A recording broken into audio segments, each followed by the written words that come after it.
जय जगन्नाथ सांग माने गुड मॉर्निंग टू ऑल आपण माने केमिति अछंती आशा करूची आपण माने समस्त भलरे थिबे। चलंतु आ गोटे फ्रेश ब्लॉग को आपण मानक स्वागत। एटा होउची छोट क्लिप टे गोटे गांधी पड़िया ठारे होउथबा जो क्षमासागर मठ निकट रे श्री श्री केशव चंद्र ठाकुरंकर सप्तर्षि ज्ञान श्रावरी क्षितियुक्ति शांति महायज्ञ अनुष्ठित हो जाइथिला।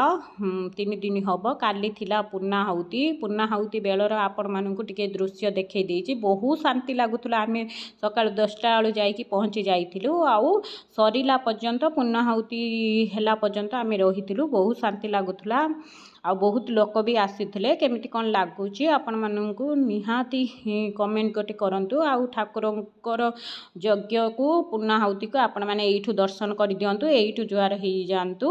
आ बहुत सुंदर लागुथला, बहुत सुंदर परिवेश। आपण माने निश्चिंत आ केबे ठाकुरंकर यज्ञ हेले जोठी किंबा सत्संग को जाऊंतु, बहुत भल लागिबो। आ समस्तंकर भगवान मंगल करंतु, समस्तंग भलरे रखंतु। एति की कहूची। नमस्कार।